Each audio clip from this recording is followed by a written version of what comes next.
Hi everyone, it's Ren here. How you doing, guys? Apologies in advance for the quality of this video. It's probably not going to be amazing because the lighting is not great. I've tried to do my best to make things work, but you know, had to be kind of cobbled together. back in my old apartment for 2 weeks. Not this weekend, the weekend after. My dad is coming over and we're moving out. I'm moving out with his help and the help of his partner. So just for the little update. But this is not the topic of this video. I wanted to talk about examples of NI in philosophy because, as you know, philosophy is a passion of mine, and I suppose personality and typology is another passion. And why not seize the opportunity to bring them together again in this particular video. So it's interesting to try to look at manifestations of NI in philosophy because the manifestation in question is going to illustrate the intricacies of NI to quite profound extent, because we're talking about philosophers that are indeed profound themselves and quite famous. So I will take the example of a few philosophers. I will take the example of Nietzsche, INTJ. I will take the example of Hegel, INTJ. I will take the example of Schopenhauer, INFJ. I will take the example of Kierkegaard, INFJ. And to finish, I will very immodestly take the example of myself, INFJ, with my own approach. I figured this could be of interest to you guys, knowing what my works are in this respect. So essentially, what we hear about NI often is that it is attracted to paradox and that it is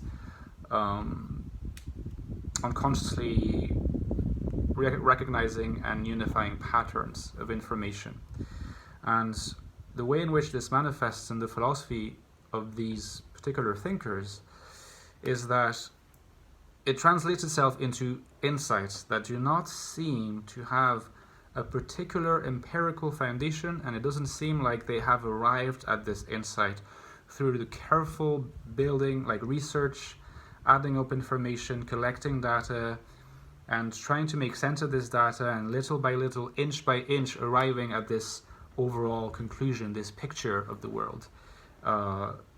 That's not how these philosophers proceed, and I would argue that this is because these philosophers are NI dominant. Usually what happens is they almost postulate an insight that is even hard to understand at first, because you're like, this is paradoxical, I don't quite understand where you're coming from, and there's something very alluring about the insight as well. There's something that you're attracted to, there's something that you want to explore about it. It seems to say something that has a certain amount of potency, but it's not immediately clear. Sometimes it can even seem counterintuitive. So I'm not going to go into the detail for the sake of this video, because I want this video to be accessible. I'm not going to go into the detail of each of these philosophers' philosophies, but I'm just going to take very quick examples. So if you're familiar with Hegel, you know that Hegel is the father of what he calls the dialectic, and essentially Hegel's insight was that if you posit being and the negation of being, right? So we posit being first, the thesis, and the negation of being, the antithesis. What results is not nothingness. It's not nothing. It is what he calls the synthesis. So being and its negation leads to more being, in a sense, to an evolution in being. So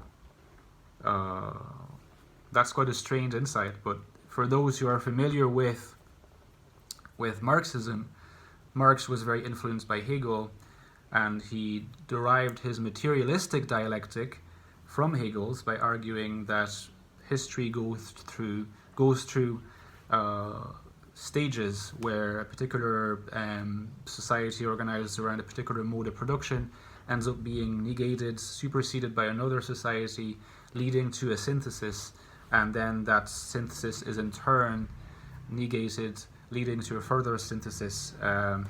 It has to be added that in the case of both Hegel and Marx, the conclusion is reached. It is not an unending process. It eventually gets resolved in what Hegel calls absolute spirit. In Marxism, in materialistic Marxism, that's the classless society of communism. Now, in the case of Nietzsche, there are many, many of those insights in Nietzsche, but one of the most interesting ones is what Nietzsche called the eternal return of the same. So the idea that from a certain perspective, we experience our lives as an eternal return. That everything that's happened in our lives we have already experienced in some way or other. And I made a video on the eternal return of the same. If you're curious, to have a look at it, I will. If I think about it, I will link it down below. But it's quite a complicated. You really need to get into the whole idea that Nietzsche has. To understand exactly what he means by that, but it's a counterintuitive idea, that we're not experiencing our lives linearly or in somewhat rhizomic fashion, but we're actually constantly experiencing a form of recurrence. Another interesting and paradoxical insight that Nietzsche had was the idea that Christianity, in a way, as embodied in the priest, the character of the priest, but Christianity really embodied all the worst possible, all the worst possible, I don't want to say values, but vices according to his ethic. And that behind every posture of a priest, of someone who is a committed Catholic, can be seen cowardice, can be seen sometimes even a lack of humility through a professed humility, and that it is a promotion of weakness at the expense of power. Now, in the case of Schopenhauer, the paradoxical insight that Schopenhauer has is that as human beings, we are, it might be a bit more light now because, oh my god, sorry about that. I have to protect you guys from this because the blind open itself, it's a kind of malfunctioning apartment in case you didn't notice, but I'm kind of happy to move out of it. But in the case of Schopenhauer, what he posited was that we are, what his most famous book is called The World is Will and Representation. And what Schopenhauer says is that we are essentially, as beings, we are not just representation. So we're not just acting in such a way that we relate to the world representationally, but we are also will, we are also movement, we're also a vital force.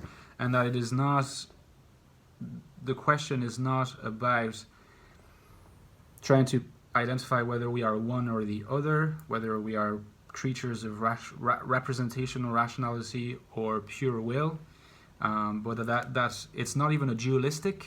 It's not a dualistic system, it's a monistic system, but it's a perspectivistic system. So that will is representation and representation is will.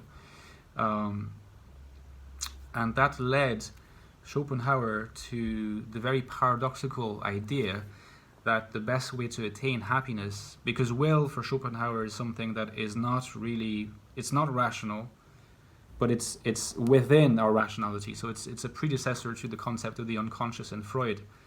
But that what we can do is to try to neuter our will, because it is blind and because it is nihilistic and destructive, principally, for the most part. In Schopenhauer, that's what it is. Very different from the will to power in Nietzsche in this case, even though it influenced the concept in Nietzsche. And so what Schopenhauer says is, we can never be happy if we just let our will dominate us. Therefore, we have to try to repress it. So really, let's literally castigate our will within ourselves and try to make ourselves as deprived of will as possible.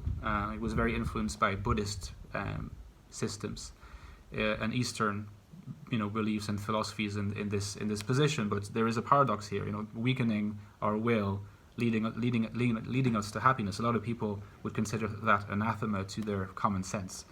Now, in the case of Kierkegaard, I would say that, to go quite quickly, I made a video on Kierkegaard, so I'd actually made some videos on Schopenhauer as well, so I'll try to link all these videos if I think about it. But the idea is that most people live what he calls, there are three main modes of existence that people live, and it's the choice of people to lead their lives in a way that is more or less high.